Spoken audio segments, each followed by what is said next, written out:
Hi, Una, Una Lappin. You might have seen me on a couple of YouTube videos introducing myself as an international humanitarian. Well, today on the 19th of August, I thought I'd try something new. Today is World Humanitarian Day, and I've invited a number of friends to have a chat with me as to what that means to me and to them. A little bit of background. I found my passion last year when I delivered a talk about living and learning as a humanitarian. I had to ad lib for 15 minutes because my slides didn't work. And after that, I'd realized this is what I'm supposed to do. This is where I'm supposed to be. Passing on my privileged learning and education from having lived and worked as a humanitarian across two continents, Asia and Africa, as a nutritionist. Jump forward to April of this year, I finally decided to go live and to found my own business, Unique New Adventure Limited. And that is rejoicing through our differences through education, through talks, workshops, podcasts, and storytelling.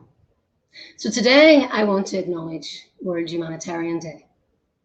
Sadly, the reason why it exists is because of a tragedy back in 2003 in Baghdad in Iraq, when 22 humanitarian workers were killed. This is an upbeat, positive conversation, but I can't not talk about the reason why it exists. They made that choice, like I made, to jump on a plane, leave my country, and to help others help themselves in a crisis. And they were killed. So 18 years later, it's now 2020, and I've invited a number of friends to acknowledge this day and to have a chat, informal, relaxed chat about being a humanitarian, what it is, what we're doing, how it's changed us. So rather than me chatting and talking and asking the questions, I've invited my good friend, Laurie Gatsy Barnett, to come in. So Laurie, do you want to come in and join me? I'm feeling very lonely out here on my own. Laurie's going to come in. Hi.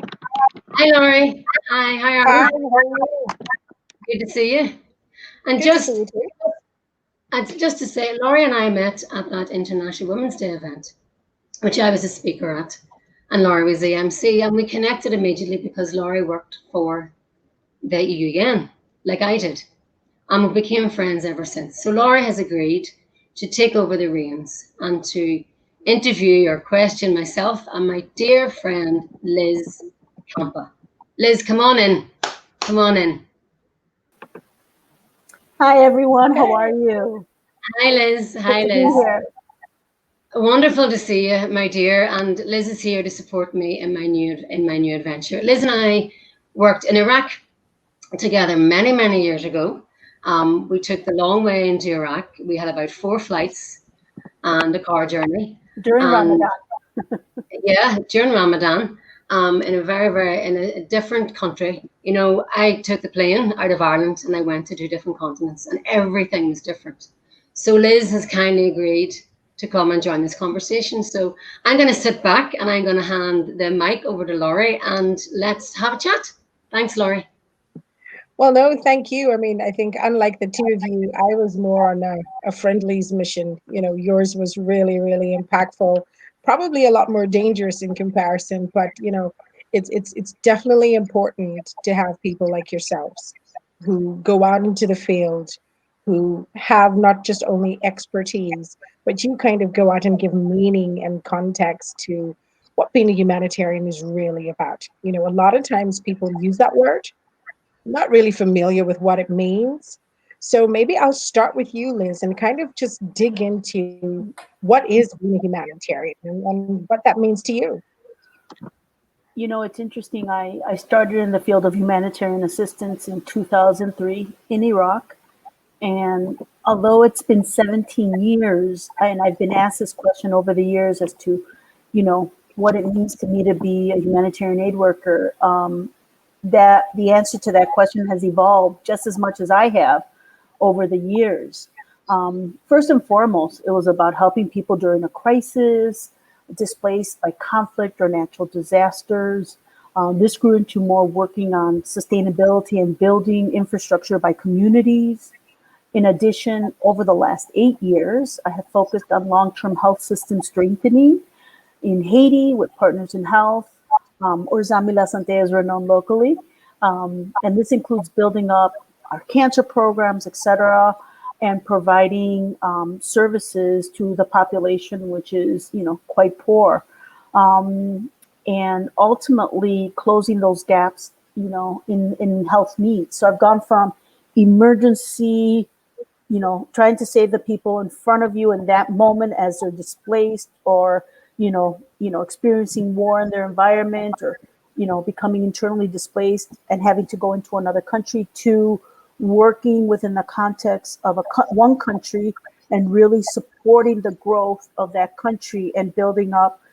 You overuse the term capacity building a lot, but really building the capacity within that country and those individuals so that they don't need us anymore. Yeah. Yeah, you work Well, yourself that's out of really a job. important. Exactly. I've been working myself out of jobs for 17 years. Well, I mean, I think you've got to have a lot of passion to do that. And it's really incredible that you bring all those skills into an environment and change it and really be a part of the process with the local community to have and watch and see this development evolve. So that is absolutely instrumental. And like Una, equally with you, what does humanitarian work, being one and all of that, what does it mean to you? It means putting others first. It means helping people help themselves with compassion and respect, who sadly are in a crisis, as Liz mentioned. I mean, humanitarian needs are based on man-made or, say, environmental, different scenarios, but it's not asked for. It happens. And I suppose it's looking beyond the crisis and beyond the hardship and beyond the poverty and beyond. I worked as a nutritionist, so beyond the malnutrition and seeing people for people. So for me, it's helping those individuals help themselves. And like I said, work myself out of a job.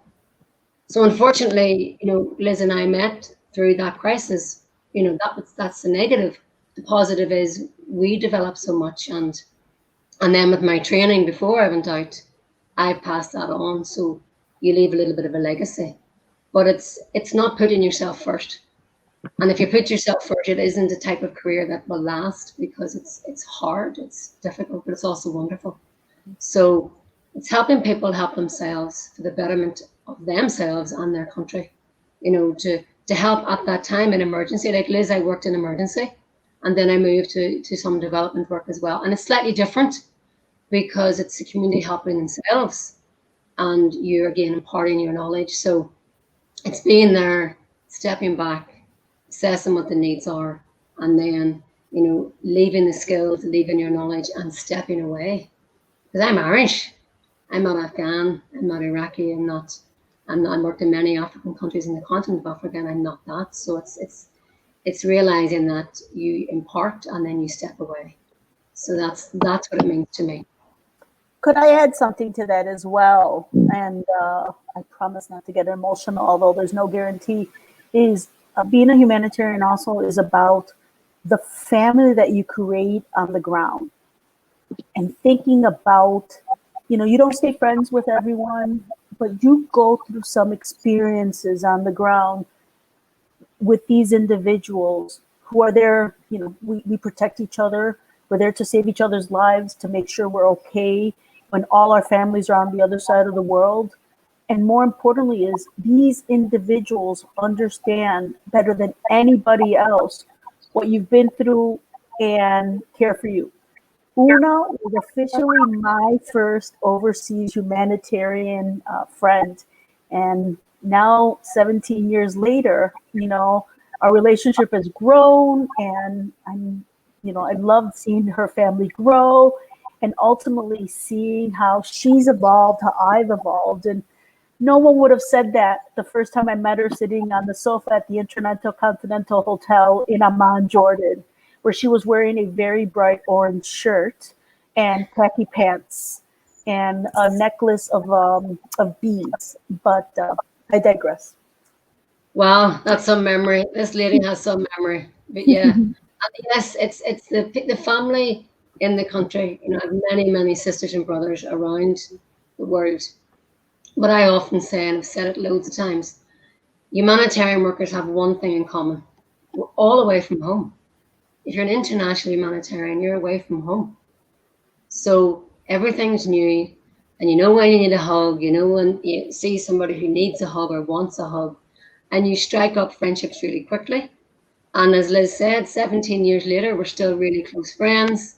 You know, we drifted, life changes, births, deaths, marriages, everything in between, and we're still solid friends. And that came from the humanitarian crisis of Iraq at that time. So, but it's remembering that although there's negative connotations, the people are amazing, you know, across all the board. Liz, you will agree, you know, resilience, compassion, the welcome, generosity when people have so little, because they're so privileged to have you there. But I mean, for me, it's a privilege to be there. You know, it's more of a privilege for me to be there rather than them thinking it's a privilege for me to be there, you know, in their community. So just wanted to add that little bit. True.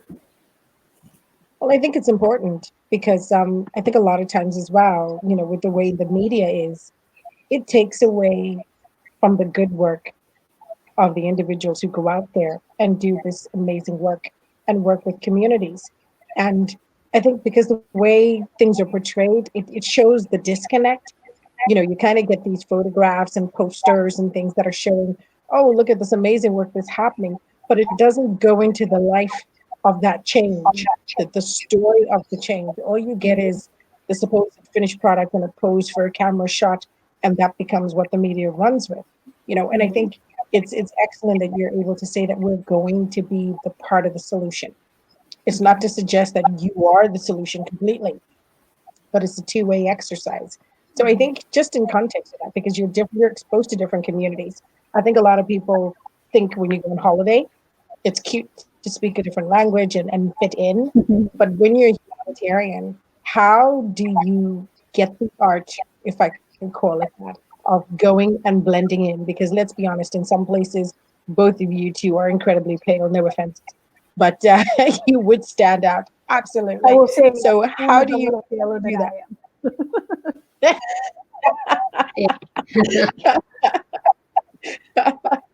So how do you pull that off? If I ask you again, Liz, how do you pull that off, blending in and being part of the solution to everything?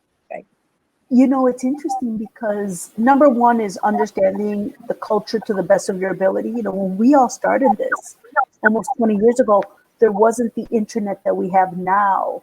And so we had our Lonely Planet books and trying to understand. I mean, I'm fortunate to have grown up in what I've often called the United Nations of neighborhoods in the northwest side of Chicago. So I knew a lot about Indian culture and Asian culture and, you know, my Arab friends and Muslims. So having spent the better part of my first 10 years living and working in the Islamic world, I knew how to dress appropriately and what to do and not to do, how to approach individuals, whether it was shaking their hand or not. But in Iraq, in Jordan, Kuwait, even Afghanistan, and a few other countries, I've managed to blend in pretty well because usually when I'm more tanned, I have a little bit more color on my skin, but it's been not too bad. I also speak English, Spanish, French, and my days of Arabic are more limited now, but I used to be able to communicate in Arab decently in those early days. So I sort of slid right in. That said, in a place like the Democratic Republic of Congo or Haiti, it's not, for me, it's not about blending in. It's about being in the background, and which is, in my opinion, hilarious because I love being the center of attention and being out there. But I want to spotlight my Haitian colleagues. I work with 6,200 people. And it's about bringing them to the forefront, having them being the ones that are presenting information, et cetera. My job is in the background, making sure that there's funding or that we have, you know, policy developed, et cetera. And ultimately really creating that change from behind. Even my current position, my job is to set everything up so that it's in place for others to take over later on. And in many ways, as Una has said, and we'll probably say many more times, is we continue to work ourselves out of our jobs. I remember for my first master's degree, my boss had actually put that in my recommendation letter. Liz has been working herself out of a job from the beginning. So going back to, how do we blend in? It's be respectful, not standing out. And in many of these cases, that meant not drinking alcohol or smoking cigarettes in public, making sure that your backside was covered or that your hair was up. And in some communities, it meant covering your hair. It didn't mean anything that you were giving up anything. You were trying to be respectful to the people around you. And I think that's where things are mixed up sometimes, and making sure that you want to know as much as possible about that community before you go in. Yeah, I mean, I would agree with Liz. You're given like I got training before I went into Afghanistan. That was my first country, and you get 5 days training. I suppose like my master's degree in nutrition, you don't know what it's like until you get there, because the theories and the practice. For me, it's all about the respect too, because I'm a redhead. I was a lot redder back in the day. It's now silver. Redheads don't go grey, and I was scarved out of respect. Also practically because I didn't want to get burnt. We're in environments where 45, 50 degrees centigrade plus, it's extreme heat, but it's respect. It's being culturally aware and culturally respectful, and like Liz, you're doing your job, but unfortunately in some of the countries where I was in, you arrive in a convoy. I was working in lots of villages, and you arrive in a convoy with 2 cars. So you're making noise even before you enter the village. So they know somebody's coming who has a car. And then you jump out and you're wearing maybe a distache that's maybe a more vibrant color than others, and you're scarved, and your elbows are covered and your shoulders are covered, but you do look different and you sound different. I don't have the language ability like Miss Liz does. And we're called Miss Una, Miss Liz. That's maybe an inside joke, but that's what you're called. So Miss Una didn't have the language. I tried to learn Arabic, shwaya shwaya, tried to learn Dari, one word in Ethiopian, Amiseganari, which is thank you, just to be making an effort. So it's hard. I don't want to be the center. I don't want to be the center because I'm there to do a job. It's not about me, but sometimes it's hard not to be because I always had a translator. So things took a little bit longer. So it's hard to blend into conversations when you couldn't actually understand what was going on. But on occasion, I didn't want a translation because it might have been a sensitive topic about a very sick child. And, that's me respecting a mother and a father of a sick child. So I would have stood away. But there's a funny story when I also worked in DR Congo, and I went to Mass one day. But I wanted to just absorb the music, the colors, and everything's different. But the African music was just phenomenal. So I stood at the back of the church on my own, and one of the altar boys saw me, and he walked straight down the aisle in the middle of the church, escorted me up the middle of the church, and sat me almost on the altar. And I was like, I don't want to be here. It's not about me. I just want to listen to the music. And I just thought, I won't do this again, because then the sermon was in French and I understood some, and he kept looking over to me, and I'm like, this is not why I'm here. It's not about me. It's about the role that I can do. So it's being mindful of what is worn locally, particularly as a female. I think we have to make that obvious. And Liz mentioned, the shaking of the hand. I would talk about the hand on the heart. You wouldn't offer your hand unless it's offered to you, and it's learning those. And sometimes we mess up, we make a mistake. I did. I put my hand up. One day in a hospital in Iraq, I thought the doctor who I'd known for many, many weeks was offering to give me his hand, but he was actually going to flick his hair. It was quite awkward. But I thought, oh, this has changed. So it's just being very, very aware that where you come from and where you're working, and it's so different from your country and your customs and your culture. Just to almost pause sometimes and absorb, and be mindful that sometimes you do eat with the women, sometimes the men. The sooner that isn't what is recommended here, and accepting that. I think that, to respect the norms and the traditions in the country as well. Doesn't make it right, doesn't make it wrong, doesn't make it indifferent. It's that country. You've been allowed to be in that country, to work in that country. So for me, it's very much respect, and knowing what to wear, what to do, what to say, and what not to say on occasion as well. Because, we talked before we came on camera, it is, and the reason for this day that we're acknowledging there are security issues. We can't not talk about it. It's part of the job. It isn't the whole job. But you get security checks, you get a handheld video, there's curfew, and sadly last week there were 8 deaths, 7 in Niger and 1 in Congo. I'd like to dedicate this conversation to of lives taken in the field doing humanitarian work. So that's the back of your mind. So that's also an issue where you have to be careful, but you're being respectful, because at the end of the day, it's about humanity and it's about being there and doing your job, and it's dealing with people. So, like, I like to be respected in my country, so you respect others in their country. So it's a very long answer, but it's important to get that across. That for me, like Liz, it's respect where you are and respect what's going on, and then because you make friends. And the friendships are amazing. The conversations, Liz, you would agree, the conversations with Iraqi women are like the conversations we're having now. It's women. It's the same conversation. They just wear different clothes. They just sound different and look different. Well, So, I found, go ahead, sorry. No, that's it. So, although it is humanitarian work, you have a side where you get to know, I have my sister Zora, who now lives in America, an Afghan lady. You get to know you get to know local life as well, and you get to know the whole context, not as a Muslim. I'm a Christian, I'm white, I'm Western. That's how I was described, as they said to me. And you get to see a different side of things. So there's the work, and then there's the aspect of really, really picking up stuff that you wouldn't normally get if you weren't in the field. Sorry, Liz, you want to say something? No, I was going to say also, as a woman in this field, I will say that we are more privileged because we are often, and in almost all the environments I've worked in where security permitted, we've been welcomed into the homes of our colleagues. And as a man, in some cultures, bringing a foreign man into the house will not be able to meet, the women, for example.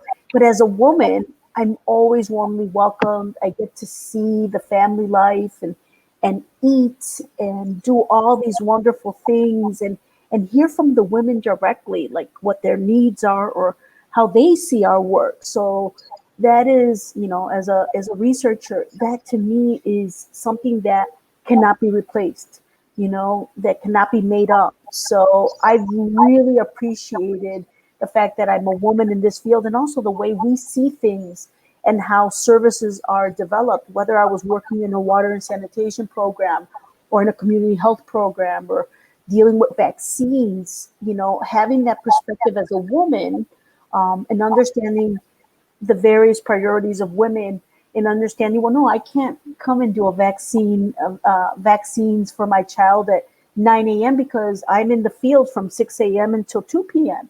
And on certain days, I can't leave for religious reasons, etc. So it's really connecting with the individuals on the ground to understand how we could work with them so that they could benefit the most from the services provided.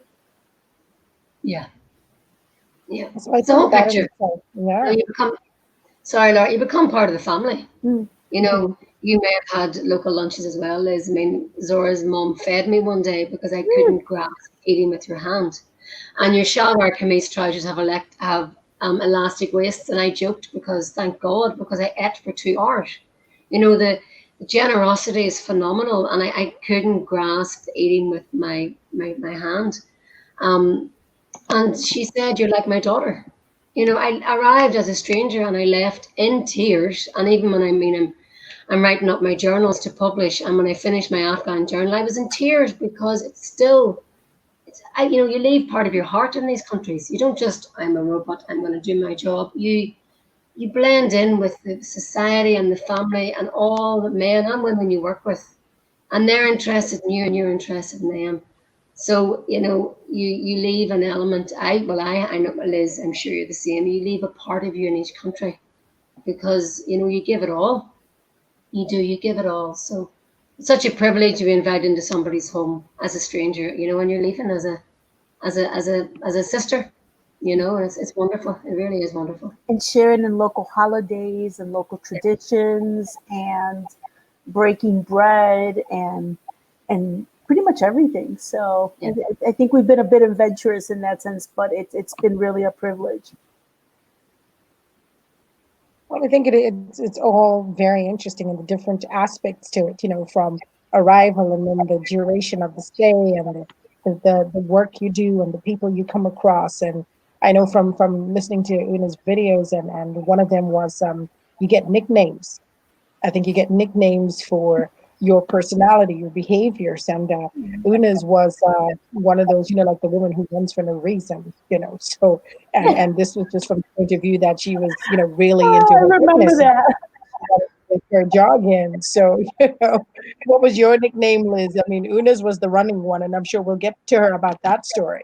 But I'm did not you sure, have? but perhaps in a number of countries, I may have been the nap woman because I liked my naps. But most of the time, people just called me Lisa, and Lisa has stuck, throughout all these years. But I'd say the only two places that I've had a nickname per se is in the DR Congo when I was based in Kinshasa, and my current time in Port-au-Prince, Haiti, where I've been considered the bag lady.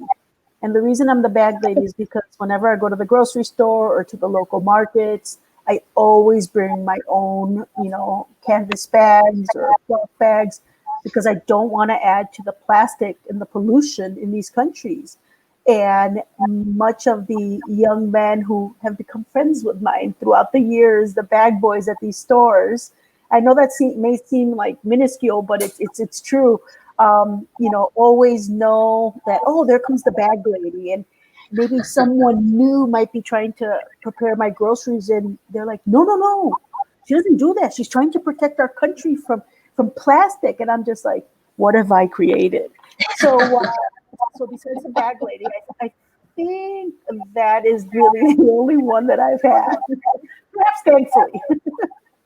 Yeah, well, I had two. Laura, you mentioned one, the lady who ran for no purpose. Why would you run up and down a runway in Mazar Sharif in Afghanistan? What's that about? The other one in Afghanistan was Energizer Bunny. Oh yes. Liz can probably vouch for this. Oh yes. So much energy. They wouldn't let my mom and dad used to send me over chocolates, and they used to hide my chocolate.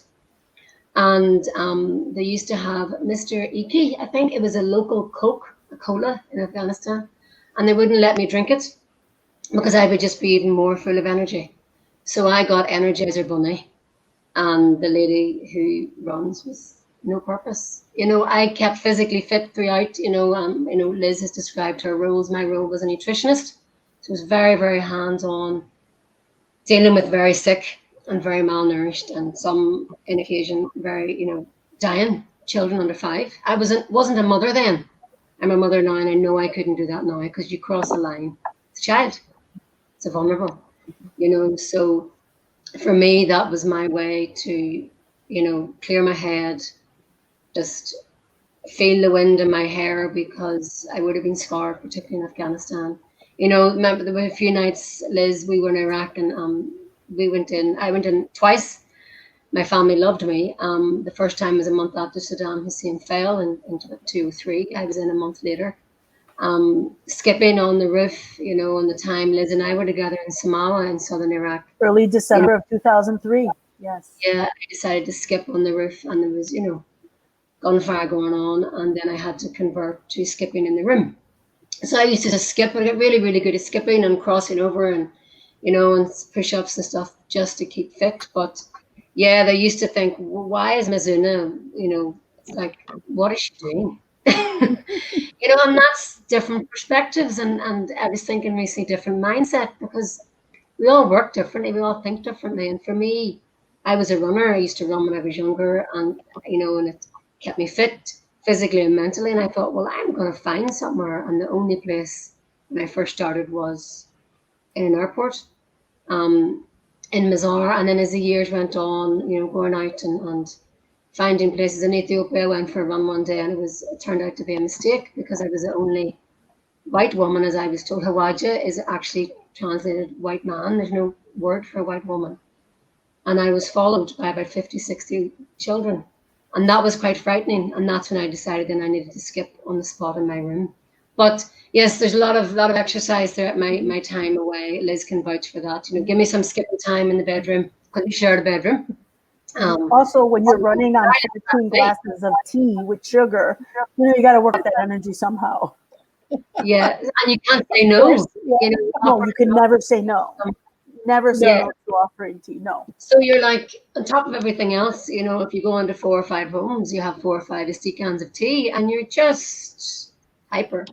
So, so the nicknames I know of are positive. I don't know if anybody knows me, and it was a negative, but I keep it positive, so it was all good, all good.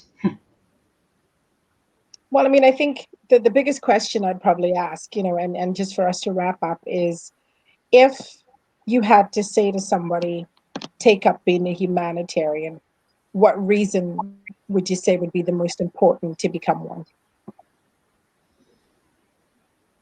Lots of thinking. Why don't you go ahead first? Okay,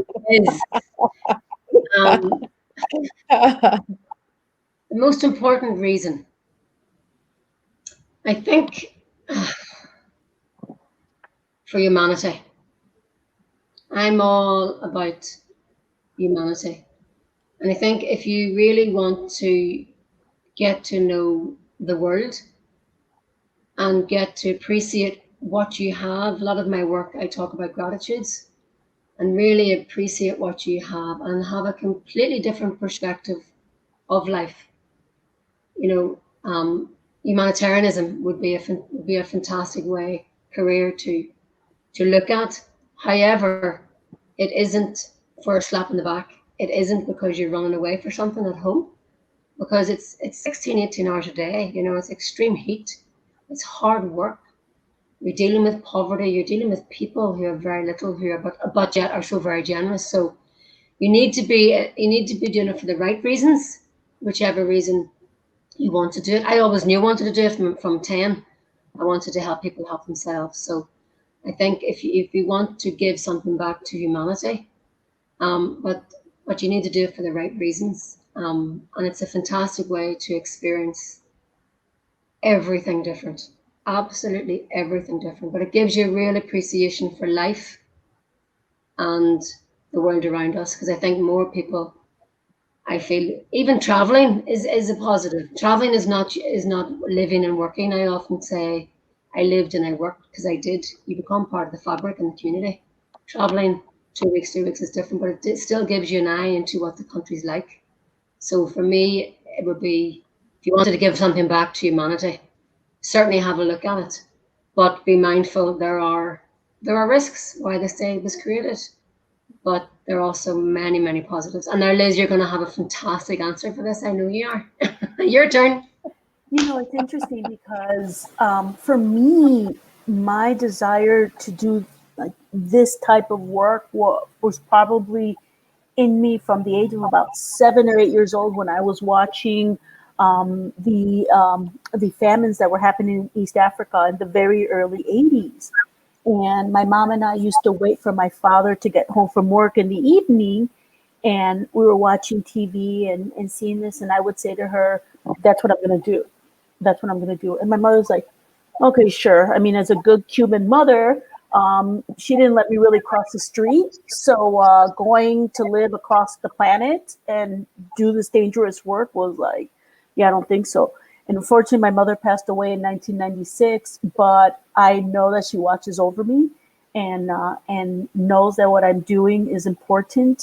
I think also as a daughter of a first generation American to Cuban immigrants, is, I guess, always having a bit of that understanding in the back of my head of what individuals have to go through when they have to, leave their country or leave their community or risk traveling, to Europe or the United States, to seek shelter and seek security for their family. A lot of people often say, oh, everyone wants to come to Europe and America. Actually, people inherently do not want to leave their homes. But they don't want to also die from war or genocide or so many other conflicts or what's happening in political crisis, etc. Ultimately, for me, making this commitment was just that it's less about passion and more about, you're in this for the long run, and you're in this because you've made a commitment to continue this work. And I often have great days back to back.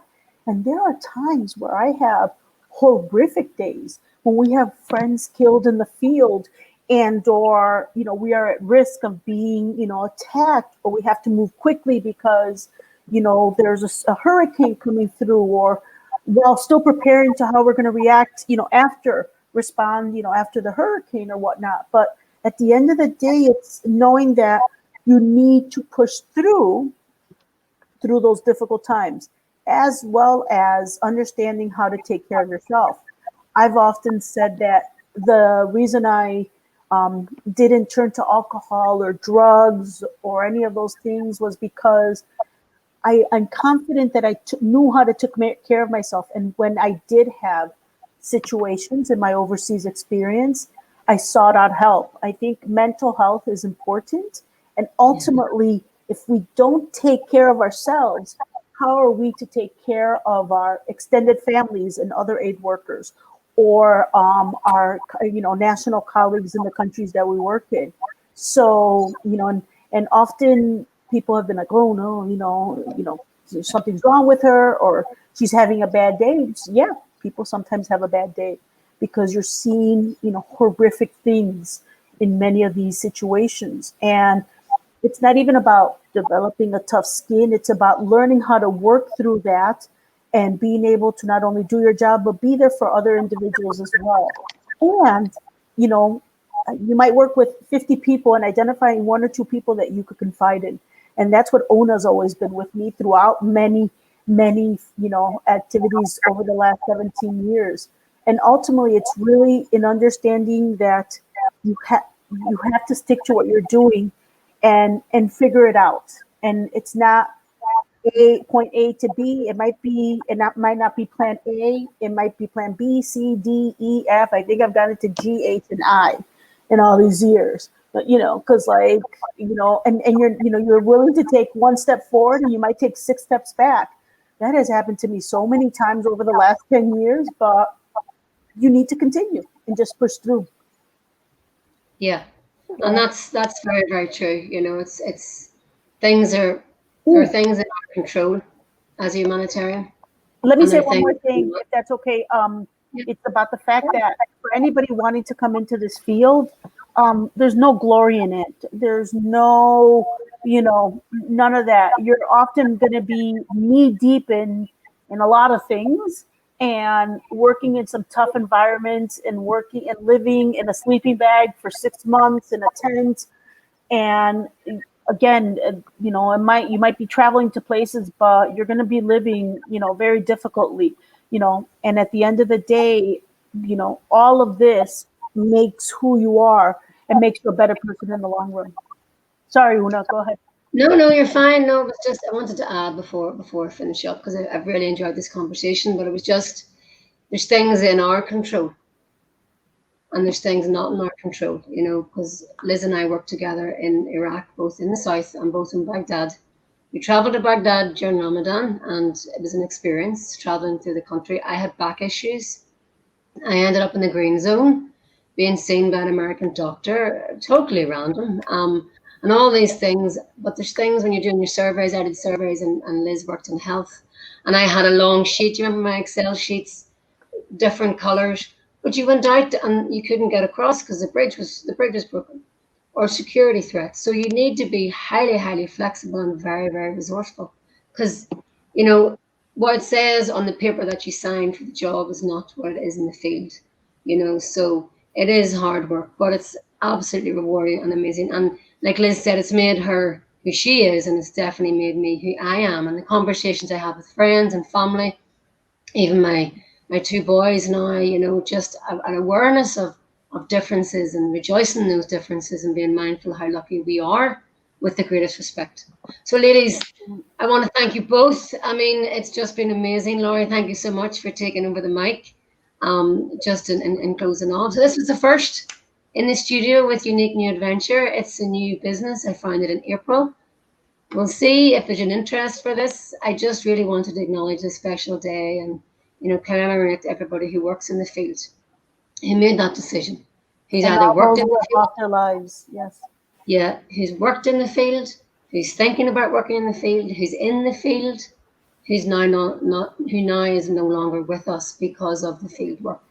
You know, so just last week, as I said, those 8 deaths, you know, it's not acceptable, and humanitarian workers are not targets. But to keep this upbeat, I'm really pleased the two of you joined the conversation with me. Who knows? I worked out yesterday. I have 20 odd friends from all over the world who I've worked with, and we could continue this conversation. So who knows? But for today and for the day, Liz, thank you so much. Thank you for inviting me. You're very welcome. You're very welcome. You took the time out of your busy schedule in the States. And Laurie, always a pleasure, my dear. Thank you so much.